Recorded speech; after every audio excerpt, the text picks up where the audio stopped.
得知我家即将拆迁，租客竟偷偷把户口迁到我家。300万拆迁款，要么分我一半，要么把房子卖给我。这时我笑了，那就如你所愿，100万现在就过户。但他们还不知道附近要修火葬场了，唯独我家不拆。得知老家拆迁计划，谢安打电话给租客李婶，电话拨通，对面传来李婶不耐烦的声音：“喂，谁呀？催租的？李婶是我不是催租，想跟您说个事，我这房子可能要麻烦你们尽快搬一下家了。”谢安话还没说完，电话那头就炸了：“什么搬家？你这臭小子安的什么心？我告诉你，我们都知道了，这边要拆迁，家家户户都能分几百万，我们都在这住了7、8年了，你休想一个人独吞。”紧接着电话被另一个人抢了过去，他男人老王：“小伙子做人不能太黑心，我们打听过了，按人头补，按面积也补，我们一家3口的户口早800年就迁过来了，这房子我们住着，于情于理，这拆迁款都有我们一份。”谢安差点被气笑了，户口他们当谢安傻吗？非亲非故，他们的户口怎么可能迁到谢安的房子里？我不管，我们在这住了这么多年，就算没功劳也有苦劳，这钱你休想独吞，要么拆迁款分我们一半，要么就把房子卖给我们，想赶我们走门都没有。李婶，您先别激动，当初签合同的时候说的清清楚楚，这房子是租给你们住的，产权还是我的，拆迁款的事跟你们真没关系。放屁！什么叫没关系？我们住了7、8年，7、8年啊，这房子早就该是我们的了。小伙子，你别给脸不要脸，当初要不是我们好心租你这破房子，你能收到租金，现在房子要拆了，你就想把我们一脚踢开。王叔，当初是你们主动找上门要租房的，而且租金我都是按最低价收你们的，现在房子要拆了，按规定本来就该提前通知你们搬家，我这是在履行房东的义务。义务个屁！你少跟我来这套！我告诉你，这房子我们住定了，要拆也行，必须分我们一半钱，不然谁也别想动。谢安捏着手机，手指节都泛白，这两口子简直是蹬鼻子上脸。李婶，咱们还是讲点道理吧，这房子的房产证上写的是我的名字，产权跟你们一点关系都没有，拆迁补偿也是按照产权来的，你们凭什么要分一半？凭什么？就凭我们住了这么多年，就凭我们把户口迁过来了。你以为拆迁办的人是傻子？到时候一查户籍，我们一家3口都在这，你猜补偿款会给谁？你们胡说八道，户口怎么可能迁到我的房子里？你们以为我不懂吗？哎呀，你还真不懂啊，小伙子，你在外地工作，常年不回来，很多事情你都不知道吧？我告诉你，我们早就托人办好了，现在这房子的户籍本上可是清清楚楚写着我们一家3口的名字呢。你们违法了，私自迁户口，我可以告你们。告啊，你去告啊，我们等着呢。不过我劝你最好想清楚，打官司得多久，律师费得多少钱，你一个小伙子折腾得起吗？就是告来告去，拆迁款早就发下来了，到时候你能分到多少还不一定呢。谢安被他们气得说不出话来，这两口子简直无赖到了极点。行，你们厉害，那你们想怎么样？李婶那边沉默了几秒，大概是在跟老王商量，然后他清了清嗓子，语气里透着一股子得意。这样吧，我们也不为难你，要么拆迁款分我们一半，大家好聚好散，要么你把房子卖给我们，你考虑考虑吧。说完便挂断了电话，谢安气得脸都红了。这时他想到了一个人，王瑶李婶的女儿也是谢安的发小，当初这房子能租给他们，完全是看在王瑶的面子上。他当时跟谢安诉苦，说他没地方住，谢安心软，就把老家那套空置的房子以低价租给了他们。现在想来真是讽刺。深吸一口气，谢安拨通了王瑶的电话。喂，怎么了？王瑶，我想跟你说个事，你爸妈最近有点过分了。我知道，他们跟我提过拆迁的事。你知道？他们说要分一半拆迁款，我也劝过他们，但是你也了解我爸妈的性格，劝不动的。王瑶，这房子是我的，当初签合同的时候写得清清楚楚，拆迁款跟他们一点关系都没有，而且他们说把户口迁过来了，这事儿你知道吗？王瑶又沉默了，这次沉默得更久。王瑶，你说话。王瑶终于开口，声音里透着心虚。我知道那个户口是我帮忙办的。你说什么？我也是没办法，我爸妈逼着我办的，他们说这是为了我好，以后分到的钱也有我一分。为了你好，王瑶，你脑子没毛病吧？那是我的房子，是我看在你的面子上便宜租给你爸妈的，现在你反过来帮他们来坑我。我不是那个意思，你别生气，咱们好好商量商量。商量什么？商量怎么分我的拆迁款？不是的，我只是想说，你也别太小气了，毕竟我爸妈在那住了这么多年，房子也是他们一直在维护，你在外地工作，1年也回不了几次家，要不是他们帮你看着，房子早就破败了。谢安听着他的话，整个人都麻了，不敢相信自己的发小竟然说出这种话。所以你的意思是我还得感谢他们？我不是这个意思，我就是觉得大家都是一家人，有钱一起赚不好吗？几百万呢，分他们一半，你还能剩2、300万，也够了吧？谢安闭上了眼睛，这一刻谢安终于看清了什么发小，什么情分，在钱面前全都是笑话。王瑶，我最后问你一句，你是站在我这边，还是站在你爸妈那边？他们是我爸妈。够了！谢安直接挂断了电话，把手机砸在桌上。李婶夫妇是无赖，这谢安早就知道，但没想到王瑶也能做出这种事。谢安当初还把他当最好的朋友。手机又响了起来，是王瑶打回来的。谢安看都没看，直接挂断。他又打谢安，继续挂。谢安连着挂了3、4个之后，他终于不打了。改发微信。对不起，真的不是故意的，你别生气好不好？咱们是这么多年的朋友了，我爸妈就是那个脾气，你也知道的，我真的管不了他们。要不你就当帮帮我，就当是借给我的，以后我慢慢还你。谢安看着那一条条消息，哼，只觉得可笑。帮他？凭什么？谢安深吸了一口气，打开对话框，手指飞快地敲击屏幕。王瑶，咱们的情分到今天为止，我会处理这件事。至于你爸妈，还有你，别想从我这拿走1分钱。手机扔到一边，谢安靠在椅背上，闭上了眼睛，脑子里闪过这几年的画面。王瑶跟谢安认识10几年了，从高中开始就是同桌。他成绩不好，谢安经常帮他补课。后来他没考上大学，在老家开了个小店，经常会找谢安借钱周转。谢安从来没拒绝过。他爸妈要租房子，谢安二话不说就答应了，租金还比市场价低了一大截。现在想来，谢安真是傻到家了。小子，我跟瑶瑶说了，你别怪他，这事儿是我们大人做的决定，跟他没关系。你要是实在不愿意分钱，那就把房子卖给我们，我们出50万怎么样？谢安看着那条短信，差点被气笑了。50万？这房子虽然是老房子，但地段好，要不是之后附近要修火葬场，市场价怎么也得100万往上。他们张口就50万，还真把我当傻子。谢安没回，又过了几分钟，老王也发来了消息：小伙子做人留一线，日后好相见。你要是不识抬举，到时候撕破脸，谁都不好。我们可是在你的房子里住了7、8年，要是闹到拆迁办去，你猜他们会怎么办？谢安盯着那条短信，手指握紧了手机。这两口子是真把谢安往死里逼。算了，既然他们想玩，那就陪他们玩到底。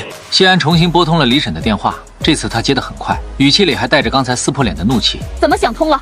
谢安深吸了一口气，让声音听起来有些疲惫和妥协。李婶，我想了想，咱们也别闹得太难看。电话那头安静了几秒，大概是李婶在跟老王使眼色。你这是什么意思？我同意把房子卖给你们，但是价格得谈谈。李婶那边传来压抑的笑声，估计是夫妻俩在偷着乐。哎呀，这就对了嘛，小子，你放心，价格好商量，咱们都是一家人，我们也不会亏待你的。一家人？刚才还撕破脸要分我1半拆迁款，现在又成一家人了。谢安忍住翻白眼的冲动，继续装出妥协的样子。那行，你们什么时候有时间，我们见面详细谈谈。现在就行，你在哪？我们现在就过去。不用，还是在老家见吧。房子在那儿，咱们也好当面把事情说清楚。行，那就明天下午，你到了给我打电话。谢安挂了电话，靠在椅背上闭了闭眼睛，手机又响了起来，是王瑶发来的微信。谢安看着那几条消息，直接把这个号也拉黑。来了。李婶笑得满脸褶子，跟昨天电话里那副泼妇样子完全不一样。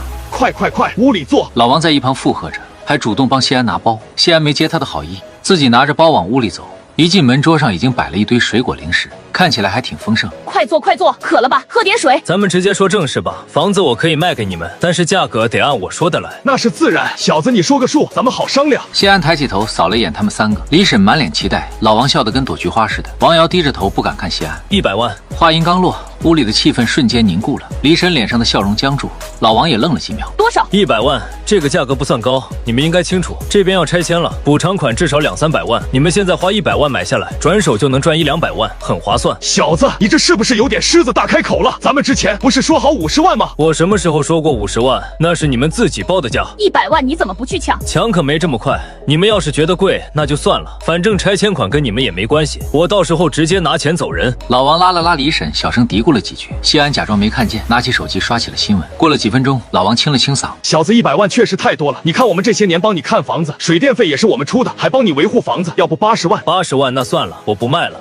哎，别急啊，有话好好说。谢安站起身，拿起包准备走。老王急了，一把拦住谢安：等等，你这小子怎么说翻脸就翻脸？不是我翻脸，是你们不想买。既然谈不拢，那就算了，反正这房子是我的，拆迁款我一个人拿也挺好。你敢？我们的户口都在这儿，你想独吞做梦？那你们就去告啊，看看拆迁办认不认你们的户口。对了，忘了告诉你们，我已经咨询过律师了，像你们这种私自迁户口的，到时候一查一个准，不仅拿不到钱，还得吃官司。你胡说！等等，谢安停下脚步，回头看他。老王脸色很难看，但还是咬着牙开口：100万是吧？行，我们买。你疯了？咱们哪来100万？闭嘴，小子！你给我们点时间，我们马上去筹钱。你们能筹到这么多钱？能，你给我们3天时间，3天之后我们一定把钱凑齐。行，那我就再等你们3天。但是丑话说在前头，3天之后你们要是拿不出钱，我就把房子卖给别人。卖给谁？本地有个混黑道的，姓张，你们应该听说过。你说的是张猛？对，就是他。前几天他找过我，说想买这套房子，我当时没答应，想着先问问你们的意愿，要是你们不买，我就卖给他了。你别乱来呀！你要是把房子卖给他，我们怎么办？那关我什么事啊？反正房子是我的，我想卖给谁就卖给谁。行，3天之后我们一定把钱凑齐。谢安点点头，转身离开。走到门口的时候，谢安停下脚步，回头看了他们一眼。对了，提醒你们一句，别想着耍花样。要是3天后你们拿不出钱，或者敢玩什么幺蛾子，张猛那边我随时都能联系上。到时候这房子归了他，你们一家自求多福吧。说完，谢安头也不回的走了。身后传来李婶的咒骂声。谢安坐进车里，嘴角勾起一个弧度，钩已经下好了，就等着鱼上钩。3天时间，1分1秒都像是对他们的煎熬。谢安没主动联系他们，只是安静的等着。果然，第3天上午，老王的电话就打了过来，声音里是压抑不住的激动和一丝沙哑的疲惫。小子，钱我们凑齐了，100万1分都不少。你现在在哪？咱们赶紧去办手续。这么快？快什么快？为了你这100万，我跟你李婶连棺材本都拿出来了，瑶瑶工作这些年的积蓄也全掏空了，还在网上贷了几10万，我们家底都给你了，你可不能再耍花样了。谢安听着电话那头他粗重的喘息声，几乎能想象到他布满血丝的眼睛。行，那就在市里的房产交易中心见吧，带齐证件，钱货两清。谢安挂了电话，开车前往约定的地点。等谢安到的时候，他们一家3口已经等在门口了。几天不见，李婶和老王像是老了10岁，眼窝深陷，面色憔悴。王瑶跟在他们身后，低着头，完全不敢与谢安的视线接触。李婶一见谢安，立刻堆起满脸的假笑迎了上来。哎呀，小子，你可算来了，我们都等半天了。东西都带齐了吧？咱们赶紧的办完了这事，大家心里都踏实。谢安没理会他们的殷勤，径直走向大厅。整个过程，谢安一言不发，只是按流程拿出文件签字按手印。他们俩则像2只苍蝇，围着工作人员和文件嗡嗡作响。工作人员想起前几天看过的拆迁图纸，心里纳闷，买到火葬场附近的房子有这么开心吗？你们确定是这栋房子吗？拆迁图纸上。同志，你快点办啊，我们这可是大生意。对，这房子马上就是我们的了。王瑶站在几米外，几次想张口，又在李婶凶狠的瞪视下把话咽了回去。当银行转账的提示短信发到谢安手机上时，那100万的数字清晰地显示在屏幕上。谢安把手机收起，将签好字的合同推到他们面前。好了，手续办完了，这房子现在是你们的了。话音落下的瞬间，李婶和老王非常亢奋。李婶一把抢过合同，像是捧着什么绝世珍宝翻来覆去的看。发了老王，我们发了几百万了。老王也挺直了腰杆，看谢安的眼神都不一样了，带着几分施舍和炫耀。小子，你也别觉得亏，这房子呢，就算是我们照顾你，帮你买了，要不是我们，你这房子也卖不了这个价钱。以后呢，大家还是亲戚，有我们一口肉吃，就少不了你一口汤喝。谢安看着他那副小人得志的嘴脸，心里只是在想，他们知道真相后还能笑得出来吗？那我就先谢谢王叔了。谢什么谢，应该的。他说着掏出手机就开始拨号，那嗓门大的整个交易大厅都能听见。喂，儿子，你猜妈给你打电话干嘛？好消息，天大的好消息！你之前看上的那辆宝马，等着妈过2天就全款给你提了。咱们家现在有钱了，几百万，哈哈哈。周围办理业务的人纷纷投来异样的目光，有好奇，有鄙夷，也有羡慕。老王则背着手像个领导视察一样，还往地上吐了口唾沫。一个保洁阿姨皱着眉看他，他眼一横，看什么看？没见过大老板啊！告诉你，这地以后我都买得起。谢安没再看他们拙劣的表演，转身准备离开。王瑶却在这时快步追了上来，拉住了谢安的胳膊。你真的就这么把房子卖了？不然呢？我对不起我爸妈他们。这是你最后一次跟我说话的机会，想说什么一次性说完。王瑶的眼圈一下子就红了，嘴唇哆嗦着半天说不出一句完整的话。我只是觉得我们这么多年的朋友。谢安甩开他的手，目光落在他那张苍白而愧疚的脸上。从你帮你爸妈办那个户口开始，我们就不是朋友了。说完，谢安不再看他，径直走出了交易大厅。身后李婶和老王的喧哗声还在继续，他们已经开始商量着要去哪家最高档的餐厅庆祝。谢安坐进车里，没有立刻发动，没过多久就看到他们一家3口也走了出来。李婶趾高气扬地走在最前面，老王跟在旁边，还在跟街坊打电话吹嘘。王瑶则像个游魂一样跟在最后。谢安拿起手机，点开了本地的一个新闻 APP， 一条昨天发布的新闻标题赫然挂在头条位置。为提升城市文明形象，响应绿色殡葬改革，我市规划在城南区元老棉纺厂家属院附近新建全市最大的园林式殡仪服务中心。老棉纺厂家属院就是他们刚花了100万买下的那套房子的所在地，而规划图上有一个小小的白点，被清晰地标注着保留建筑，不予拆迁。那个白点就是谢安的房子。1个星期后，老棉纺厂家属院彻底变成了一个巨大的工地，邻居们拿着补偿协议，喜气洋洋地搬家。整个区域只有一栋小楼还立着，那就是李婶他们花了100万买下的房子。起初他们还沉浸在即将暴富的美梦里。李婶每天搬个小板凳坐在门口，嘴里不停念叨：慢点拆，慢点拆，别碰着我们家风水。老王则四处跟还没搬走的街坊吹牛，说他们家马上就能分到3套房，外加几百万现金，说的唾沫横飞。可一天天过去，所有的楼都拆得差不多了，却始终没有任何一个穿着制服的人上他们家门。推土机总是默契绕开他们家。李婶的笑容渐渐消失了，老王的牛也吹不下去了。老王，这是怎么回事啊？怎么光拆别人家，不拆我们家？师傅，我们家什么时候拆啊？怎么把我们给忘了？我哪知道拆迁办的图纸上没你家，我们就不动。你问我，我问谁去？两个人彻底傻了眼，他们冲到路口临时搭建的拆迁办公室，一进门就扯着嗓子嚷嚷：你们怎么办事的？拆迁把我们家给漏了，知不知道我们损失多大？赶紧的把我们家补上，合同拿来，我们现在就签。办公室里，一个中年男人被他们吵得头疼，皱着眉从一堆文件里抬起头，嚷嚷什么？哪家哪户的？老棉纺厂家首样17号楼，就是那栋还立着的。工作人员从抽屉里拿出一张巨大的规划图，在桌上铺开，用手指在上面点了点。你们自己看，这整个红圈里的都是拆迁范围。李婶和老王把脑袋凑过去，一眼就看到了那片巨大的红色区域，而在红圈的最边缘有一个被特意空出来的白色小点，旁边用小字清晰地标注着保留建筑，那个白点正是他们家。保留建筑什么意思？为什么不拆？不是说这里要搞大项目吗？是啊，搞项目，全市最大的园林式殡仪服务中心，没看新闻吗？你们这栋楼正好在规划的绿化带边上，不影响整体施工，就给保留下来了。你们运气好啊，以后推开窗户就是公园绿地，环境多好。殡仪馆。李婶的声音都在发颤，脸上的血色唰的一下全退光了。老王也像是被雷劈了一样，呆立在原地。工作人员没理会他们的反应。行了，没你们的事了，别在这儿影响我们工作。不可能，你们骗人！这房子我们花了100万买的，100万啊，就是为了等拆迁，怎么可能不拆了？是那个臭小子，是他算计我们，他早就知道了，他把我们坑了。工作人员被这阵仗吓了一跳，连忙喊来2个保安。干什么？想闹事啊？买卖是你们自己谈的，跟我们有什么关系？再不走，我报警了。2个保安一左一右架着李婶就往外拖。老王指着办公室里的人破口大骂，也被一起推了出去。一家人被扔在马路边，看着远处轰鸣的机器和近处自己那栋孤零零的房子，再想到那100万的巨款和背上的几十万网贷，李婶两眼一翻，直接气晕了过去。谢安正在核对一份项目季度报表，办公室里很安静。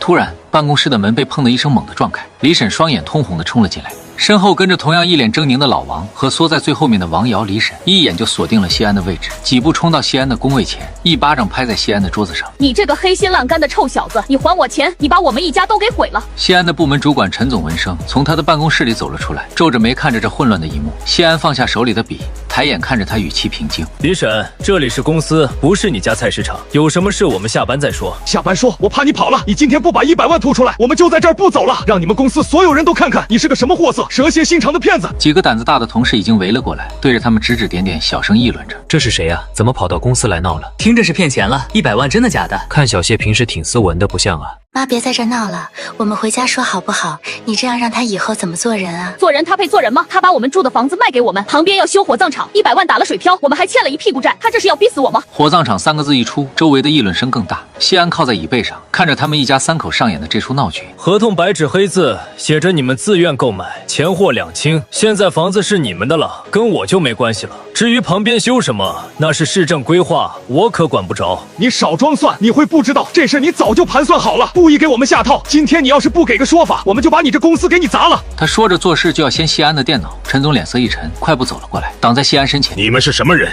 在公司里大吵大闹，还想动手保安？你别管，这是我们的家事，他骗了我们的钱。家事？我跟你们可不是一家人。李叔、李婶，我再给你们说最后一遍，交易已经完成，合法合规。你们现在是在我的工作场所进行骚扰和诽谤，再不走，我就只能报警处理了。李婶一听报警，非但没怕，反而一屁股坐在了地上，开始拍着大腿嚎哭起来。哎呦，没天理了，骗了人钱，还想报警抓人呢！大家快来看啊，这黑心的小子是怎么逼死我们一家老小的？我们不活了，今天就死在你们这！他这么一闹，整个楼层的人都跑出来看热闹了。谢安看着他拙劣的表演，心里没有半点波澜。谢安转向一直躲在后面哭的王瑶。王瑶，你爸妈在网上贷了多少钱？30多万。我有个朋友是做金融风控数据模型的，你说要是我把他介绍给那几个网贷平台，告诉他们有一家客户不仅资产一夜之间大幅贬值，还喜欢去别人公司寻衅滋事，信誉评级极差，你猜你们那30多万的贷款利息会不会立刻翻几倍？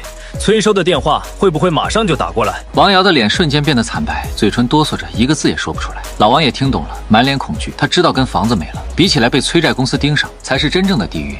你们敢闹到我单位来？你看我敢不敢？李婶的哭嚎声戛然而止。他从地上爬起来，难以置信地看着谢安，仿佛第一天认识谢安。谢安没再理会他们，转身对陈总道歉。陈总，抱歉，给公司添麻烦了，我会处理好。说完，谢安拿起办公桌上的座机电话，按下了保安室的内线号码。电话接通，安保部的内线传来沉稳的声音：谢主管有什么吩咐？安保部吗？我的办公室里闯进了几个社会闲散人员，寻衅滋事，影响公司正常运营，麻烦你们上来处理一下。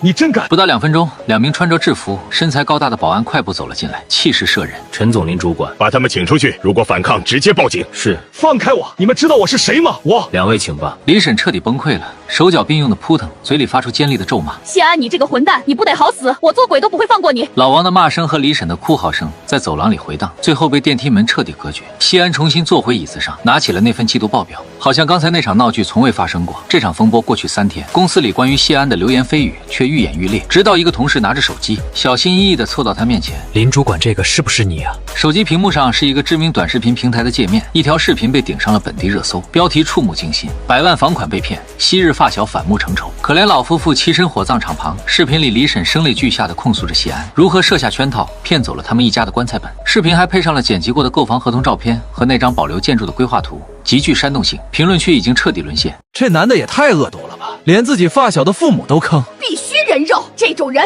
就不配在社会上立足。艾特叉叉公司，你们公司就用这种人当主管。我查到了，叫谢安就在叉叉大厦上班，兄弟们组团去给他送花圈。谢安的手机开始疯狂震动，无数陌生号码的来电和短信涌入，污言秽语不堪入目。谢安的个人信息，包括公司职位和照片，都被挂在了网上。然而面对这场网络暴力，谢安只是平静地看完了视频，然后对那个好心的同事说了一句：谢谢，工作吧。他没有去辩解，也没有去对骂，而是把所有证据整理成一个文件夹。做完这一切，他拨通了一个电话：张律师，是我，谢安。谢先生，网上的事我看到了，正准备联系你。我把所有证据都整理好了，已经发到你的邮箱。这次我不只要告他们诽谤，还要追究他们伪造文件的刑事责任。收到了，证据链非常完整。林先生，你放心，民事上我们可以要求他们公开道歉，并赔偿名誉损失；刑事上私自伪造文件迁移户口，已经触犯了刑法，这是公诉案件，警方会介入。他们这次麻烦大了。那就好。警方的行动比想象中更快。2天后的傍晚，当李婶还在那栋小楼前开着直播，向屏幕前哭诉自己日子快过不下去的时候，刺耳的警笛声由远及近，几辆警车直接开到了工地边缘，停在了小楼前。车门打开，几名警察走了下来，为首的一人手里拿着拘捕令。正在直播的李婶愣住，直播间的弹幕也瞬间停滞。王建国、李翠花、王瑶，你们涉嫌伪造国家机关公文印章罪以及网络寻衅滋事诽谤他人，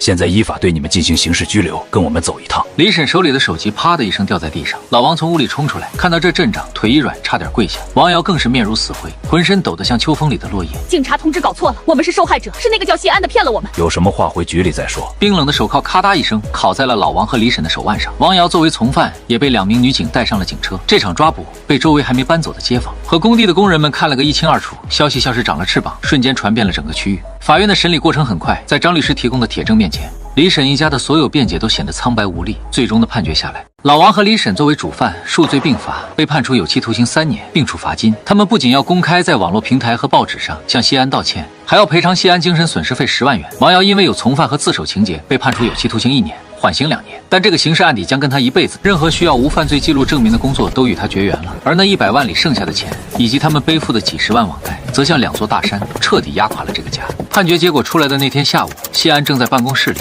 写一份新的项目策划案，手机屏幕亮了一下，是张律师发来的消息：林先生判决已下达，王建国、李翠花有期徒刑3年，王瑶1年，缓刑2年，赔偿款和公开道歉事宜，法院会强制执行。谢安拿起手机看了一眼，然后将手机放在了桌面上。他拿起桌上的座机，拨通了内线。小王，通知项目组全体成员，10分钟后会议室开会。